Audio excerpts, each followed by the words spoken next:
Before we begin, viewer discretion is strongly advised.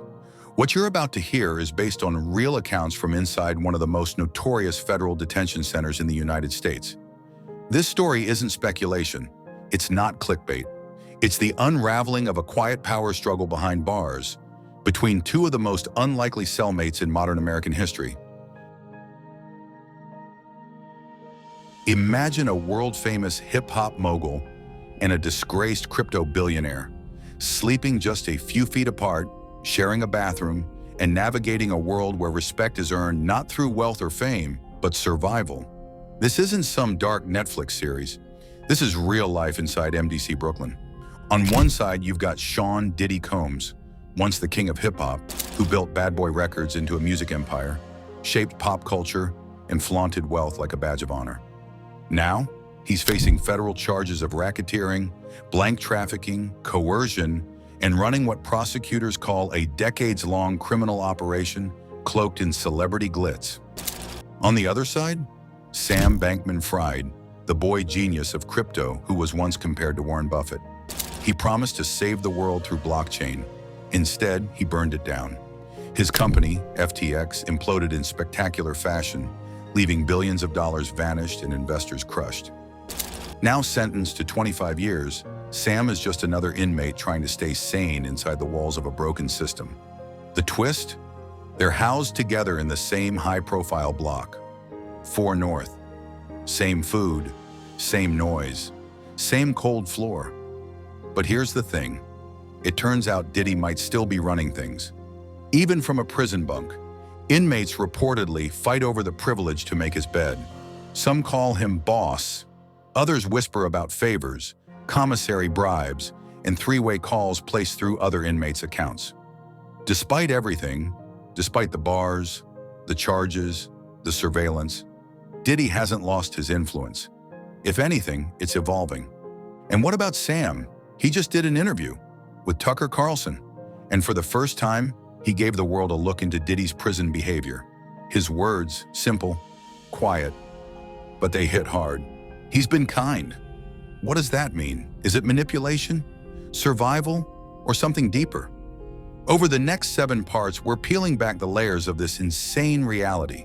2 men, once untouchable, now stripped of everything. But inside, one of them is still commanding attention, and the other he's watching closely. Welcome to the story of what happens when the walls close in.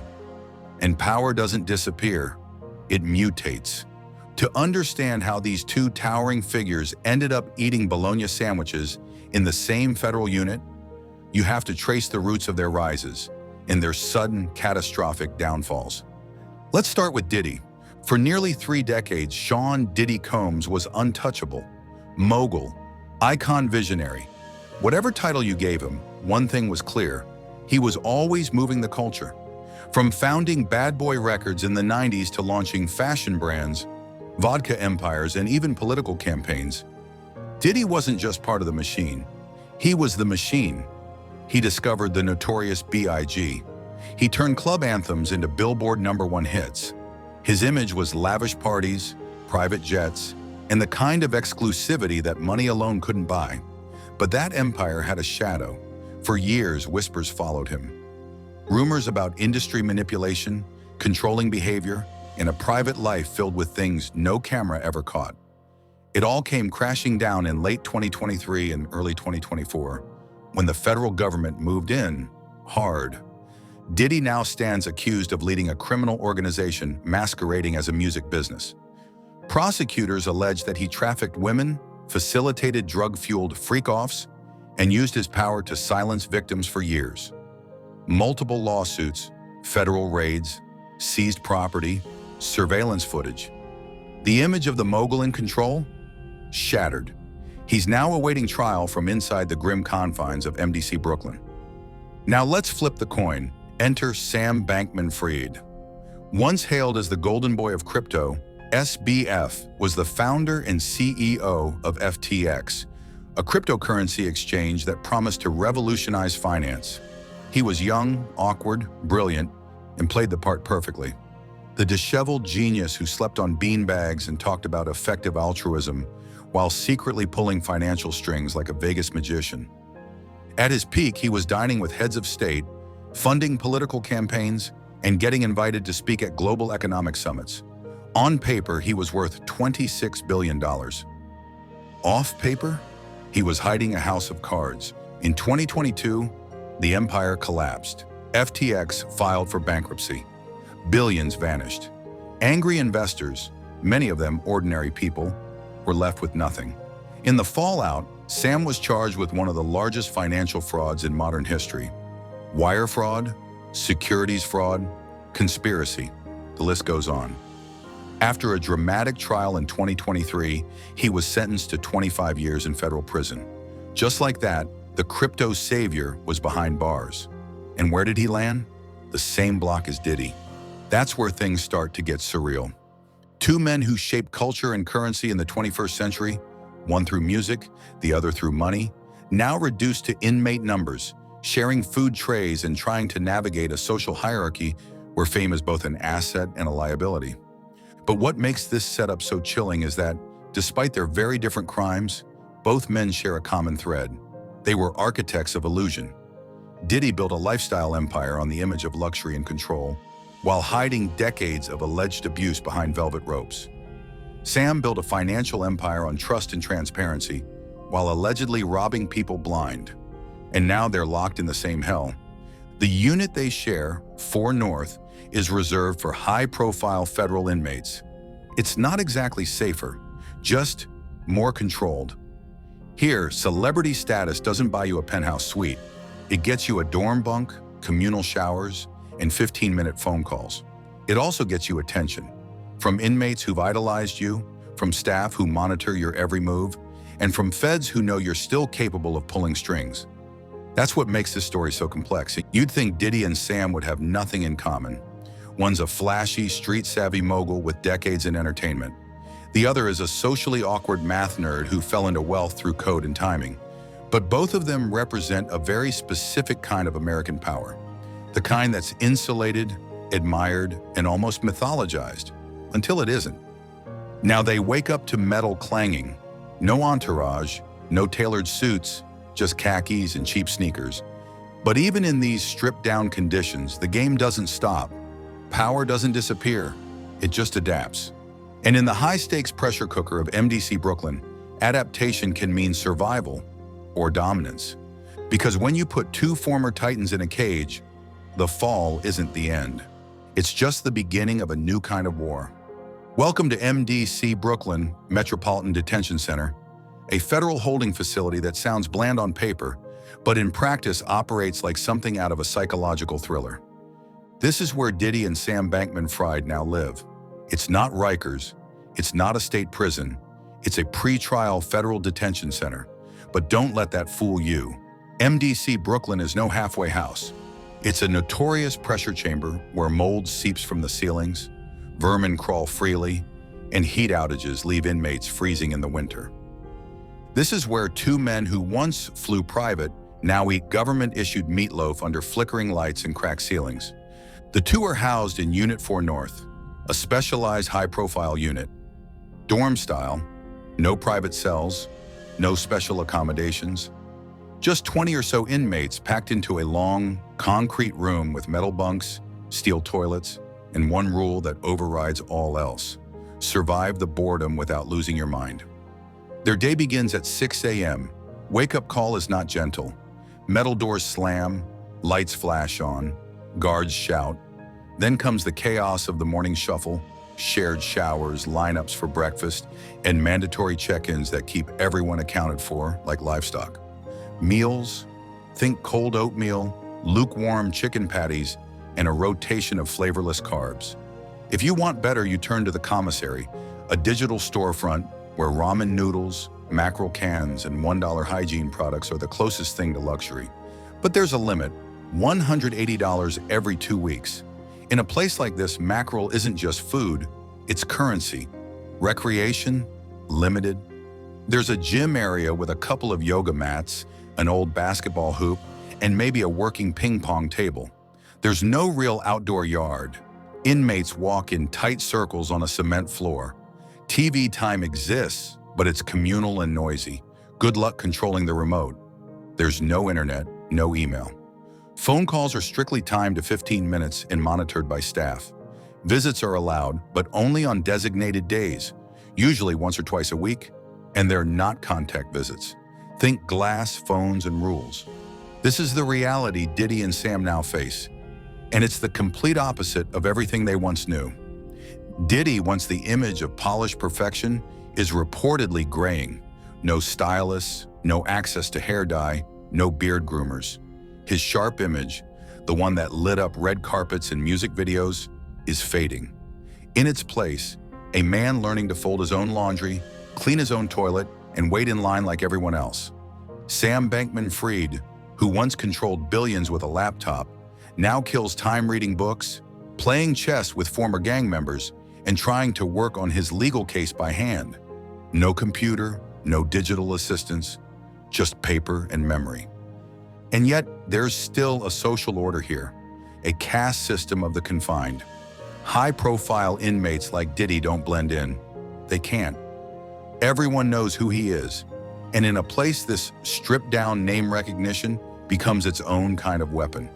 Some inmates reportedly gravitate toward him, hoping to be seen. Others resent the attention he gets. There are whispers of tension, whispers of inmates angling to curry favor, of guys who will do Diddy's laundry, heat up his food, even offer their own phone time just to be in his orbit. In here, that kind of attention breeds both protection and danger. Allies and enemies often look the same. And power? It's measured in favors, respect, and silence. Sam, by contrast, stays quieter. His fame doesn't inspire the same reverence, but it earns curiosity. Some inmates reportedly challenge him in chess. Others ask him questions about money. He's become an oddity, not feared, not admired, just observed. The two men, once gods in their respective realms, now navigate a system where the rules are brutal and the days bleed together. There's no stage to perform on, no app to refresh, no brand to manage, just the crushing routine of life in federal limbo. But routine doesn't mean stillness. Beneath the surface, something is always shifting. Every interaction, every request, every nod or glance carries weight. Because in MDC Brooklyn, nothing is casual, everything is strategy. And survival isn't just about staying alive. It's about figuring out who you are when everything you once were is gone. Inside MDC Brooklyn, the walls may be gray, but the social hierarchy is anything but colorless. And when it comes to status, Sean Diddy Combs isn't just another inmate. He's a gravitational force in the unit. Even locked away, stripped of designer clothes and industry pull, Diddy somehow remains at the center of the room. Reports from multiple sources suggest that Diddy hasn't just adjusted to prison life, he's elevated above it. Allegedly, inmates in his unit are competing for the right to do his chores, making his bed, heating his commissary meals, folding his laundry. At first glance, it sounds bizarre. Celebrity treatment behind bars? But dig deeper and it starts to make sense. In a place where everything is limited, space, food, dignity, proximity to power becomes a currency of its own. Journalist Toure cited an anonymous source who claimed Diddy has groupies in the unit. Not in the romantic sense, but men who idolize him, who want to be close to the aura he still carries. They do favors. They give up their phone slots. Some even allegedly compete over small tasks, just for acknowledgement, just to be seen. The theory is simple. Get close to Diddy, and maybe he helps you, puts money on your books, makes a call for you on the outside, drops your name to his legal team. It's a long shot, but in a place this hopeless, even a rumor of connection can be worth something. According to former MDC officials, this isn't unusual for someone of Diddy's stature. Former Deputy Warden Dr. Dwayne Hendricks explained it clearly.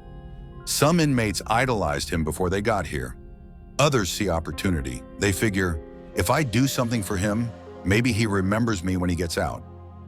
That's the energy Diddy seems to radiate even in captivity. Legacy, influence, options. But influence can also create tension. Some inmates reportedly feel jealousy, resentment. Why does he get that treatment? Why does he get protection, attention, even small luxuries. It creates a quiet rift in the unit, a pecking order not enforced by guards but by perception. And perception in a place like this is power. Sam Bankman-Fried exists differently in that same space. He doesn't inspire loyalty or envy in the same way, but he watches. He observes the dynamics. In interviews, he's hinted at the odd energy Diddy carries in the unit, how people respond to him, cater to him, defer to him. It paints a strange picture. Diddy, still a leader in a place built to break men, not through violence, but through silence, sameness, and the slow erasure of identity. But for Diddy, that identity, that image never left. He might be locked up, but in here, he still runs the room. In a cold, controlled voice that barely rises above a whisper, Sam Bankman-Fried recently did something no one expected. He broke his silence about life inside MDC Brooklyn. And in doing so, he lifted the veil on one of the strangest, most high-profile prison dynamics in recent memory, his day-to-day proximity to Sean Diddy Combs. Sitting across from Tucker Carlson during a rare interview, Sam appeared thinner, paler, and more emotionally weathered than the eccentric billionaire who once controlled billions through FTX. But as soon as the topic shifted to his life behind bars, something changed. His tone became measured, cautious, calculated. When asked directly about his relationship with Diddy, Sam didn't hesitate. "He's been kind," he said quietly, "to me and to others in the unit." Just 3 words. He's been kind, but they hit like a bolt of lightning. These weren't flippant remarks. This was Sam Bankman-Fried, a man with no incentive to lie, calling one of the most vilified figures in the news cycle kind. Not manipulative, not arrogant, not intimidating, just kind. He didn't elaborate much. He didn't need to. The simplicity of his statement felt intentional, almost protective. Pressed further, Sam continued. "It's a weird environment," he said, "but I've made some friends. He's one of them. He's kind to people. It's a position no one wants to be in." Suddenly, the media narrative that painted Diddy as a jailhouse tyrant gained a strange new wrinkle. Sam wasn't describing a man holding court. He was describing someone human, someone who, like everyone else in 4 North, is just trying to survive a brutal environment. But that's not the whole story. Sam didn't deny the rumors swirling around the unit. He didn't dispute claims that Diddy has groupies or that inmates scrambled to win his attention. He didn't challenge the reports that Diddy has influence behind bars. He simply chose his words carefully, and that silence is just as loud. Because in prison, kindness isn't always soft. It can be strategic. It can be currency. It can be power disguised as empathy. What's even more striking is how Sam describes the broader environment. According to him, MDC Brooklyn is soul-crushing, a place where the most trivial things become all that people have left to care about. A game of chess becomes a full-blown mental escape. A conversation about books feels like therapy. A hot cup of instant coffee turns into an emotional high. And within that claustrophobic vacuum, Diddy becomes the most interesting person in the room. Sam admitted he's been reading novels again. He plays chess with inmates, some of whom have barely a middle school education, but are surprisingly skilled. It's through these games and moments that Sam sees how human complexity thrives even behind bars. "They're good at chess," he said. "Some of these guys, they're smart. You wouldn't expect it, but they are." It's in those quiet exchanges, Sam implied, that you learn who people really are. Not who they were on the outside, but who they've become in the pressure cooker of prison life. And who has Diddy become? To Sam, apparently, a man who's present, a man who listens, a man who hasn't lashed out, dominated, or tried to manipulate the small, confined ecosystem they now share. Whether that's genuine humility or a calculated reinvention remains to be seen. But Sam, the ultimate data processor, seems to believe it's real, at least for now. Still, Sam's words don't clear Diddy's name. They don't erase the charges. They don't cancel out the testimony of alleged victims. What they do, though, is challenge the binary narrative. In here, the monsters aren't always obvious, and the power games aren't always loud. Sam's measured defense of Diddy might not mean innocence, but it means something more complicated. That even in hell, some devils wear velvet gloves. Kindness in prison can mean a lot of things. Sometimes it's survival, sometimes it's strategy. And in the case of Sean Diddy Combs, prosecutors believe it might be something else entirely. Control. On paper, Diddy is just another inmate awaiting trial. But behind the scenes, there's a growing suspicion that he's still operating with the mindset of a mogul, even inside a federal detention center. That means building alliances, pulling strings, and bending the rules in subtle, almost invisible ways.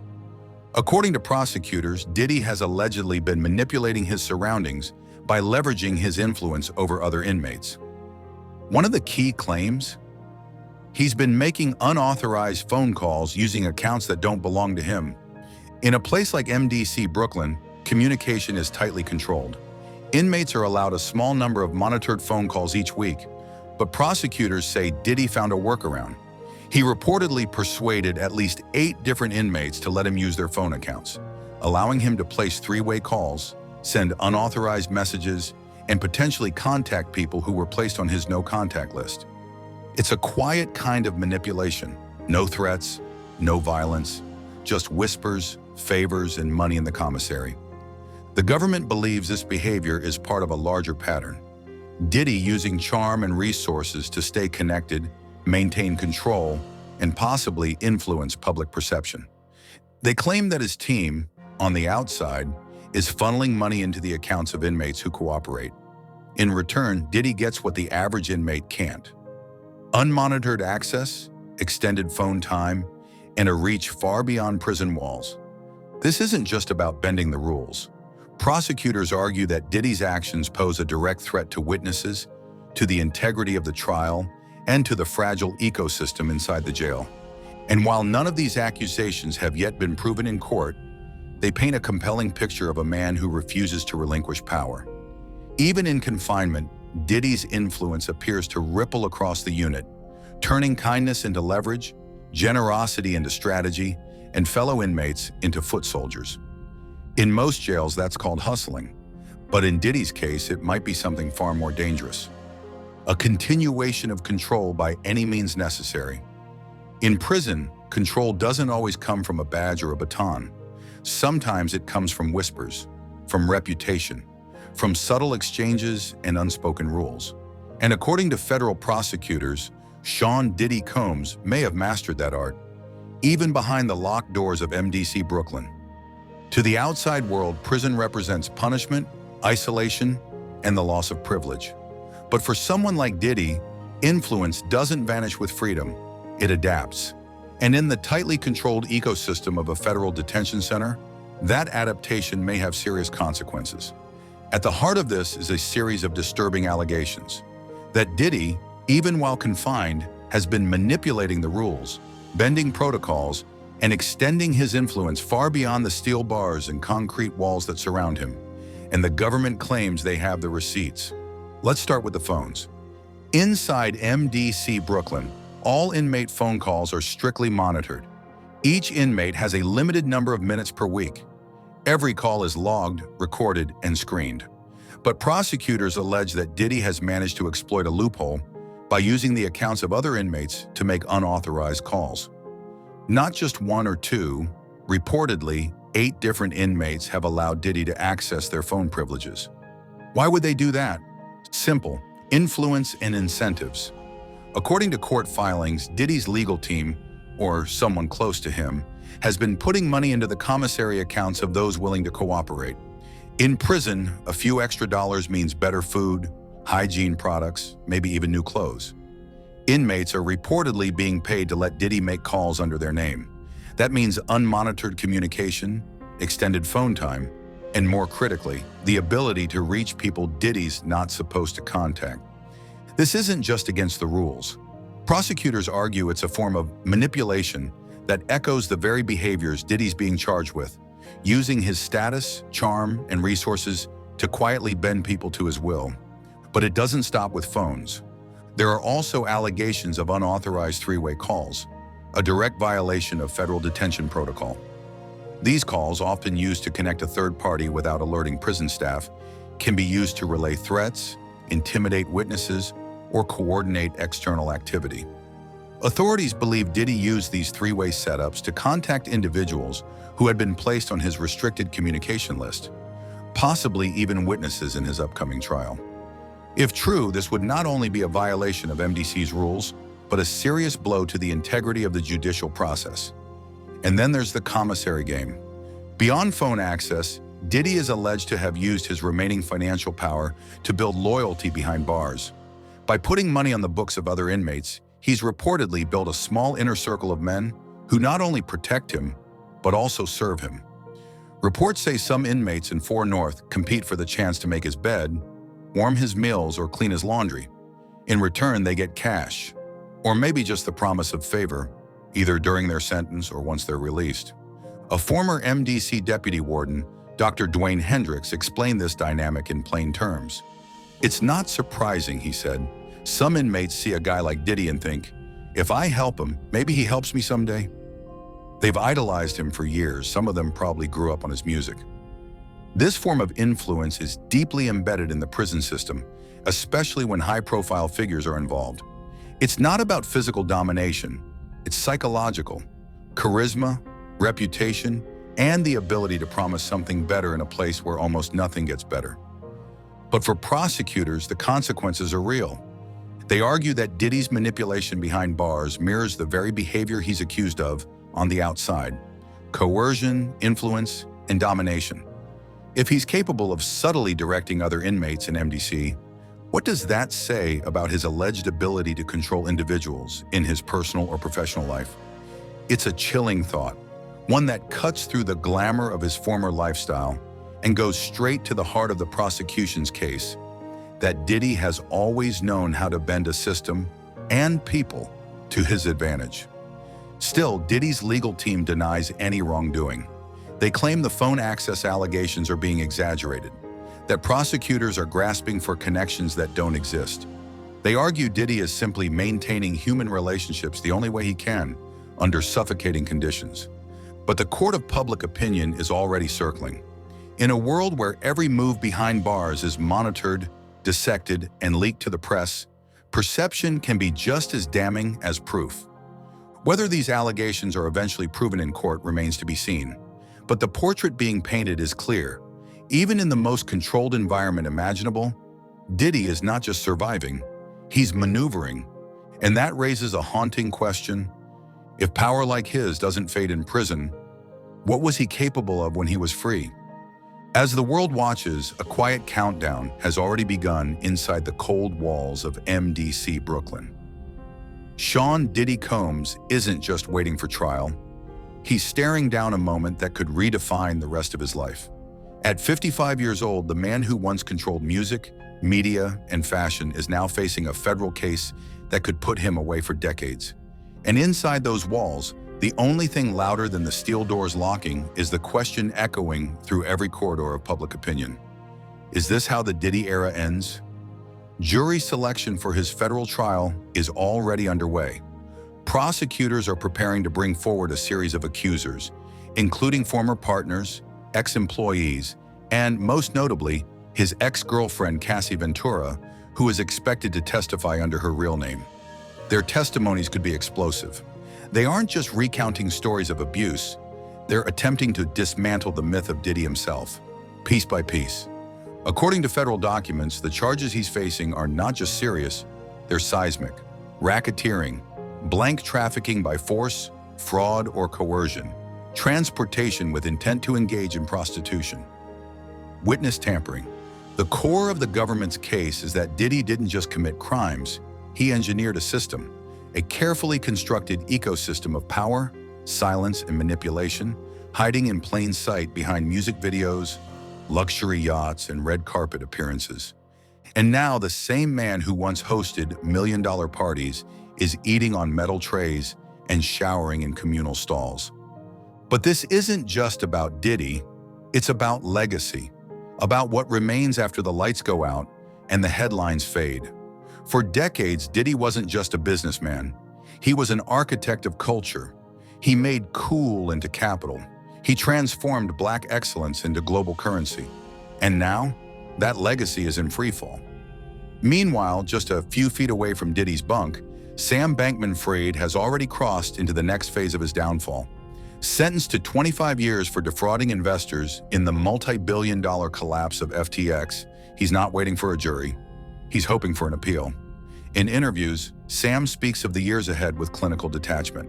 If you add my age and my sentence, I'll be in my late 50s before I'm out.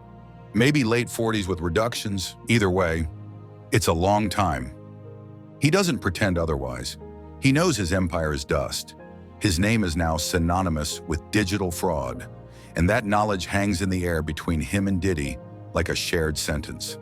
Together, these two fallen giants, one from music, the other from crypto, embody the twilight of an era, the age of unchecked power, of personalities larger than the law, of fame shielding men from consequence. But in 1600 Brooklyn, there's no shield, only time and silence. What makes Diddy's position more precarious is the nature of his alleged crimes. Sam stole money. Diddy, prosecutors say, stole people, their autonomy, their voices, their safety. The accusations go far beyond scandal. They're about abuse, entrapment, exploitation. Prosecutors allege he orchestrated freak-offs, drug-fueled events where young women were manipulated into prolonged blankual encounters under false pretenses and chemical influence. Some were allegedly given IV fluids afterward, kept conscious through force. These are not crimes of greed, these are crimes of control. And so the courtroom isn't just a legal battleground, it's a moral referendum. The verdict won't just determine whether Diddy is free or confined. It will decide how we remember him. Will he be filed under mogul or monster? Will his record still play in clubs, or will his name disappear into a footnote of infamy? Inside prison, that legacy still holds weight. Inmates still talk about him with a mixture of awe and curiosity. But if the trial goes badly, that aura may begin to crack. Even behind bars, people know the difference between a man who fell and a man who was pushed off his pedestal by the weight of truth. The endgame is brutal. If convicted, Diddy could face life in prison. The racketeering charge alone carries a potential minimum of 15 years, with the other charges compounding the sentence. And at 55, that kind of time isn't just a punishment, it's a lifetime erased. There's a tragic symmetry here. Diddy, who once stood atop the music world, now confined to a 6x8 space. Sam, who built a financial empire on digital dreams, now playing chess on a worn-out board in a federal dorm. Both men, once the embodiment of ambition and arrogance, now reduced to routines, counted, stripped, measured, forgotten by some, obsessed over by others. But Diddy's story isn't over. Not yet. There are whispers that he's still maneuvering, still trying to keep his name alive. Reports say he's strategizing with his legal team daily, trying to suppress evidence, discredit witnesses, buy time. His lawyers argue that the so-called freak-offs were consensual, that the narrative is being twisted, that prosecutors are overreaching. Is it blank trafficking if everyone wants to be there? They ask. But behind that legal defense lies a different reality, one where Diddy's past is catching up to him faster than anyone expected. So what happens next? The trial will determine Diddy's legal fate, but his cultural fate is already shifting. Brands have cut ties. Celebrities have distanced themselves. His music may live on, but the man behind the beats is disappearing into a cloud of uncertainty. As the cameras flash outside the courthouse and reporters scramble for statements, one thing becomes clear. Diddy is no longer directing the narrative. The world is. And whether it ends with a guilty verdict, an acquittal, or years of appeals, the damage is done. The echoes of fame don't vanish in silence. They dissolve into the background, slowly, relentlessly, until all that's left is the question that haunts every fallen icon. Was it worth it?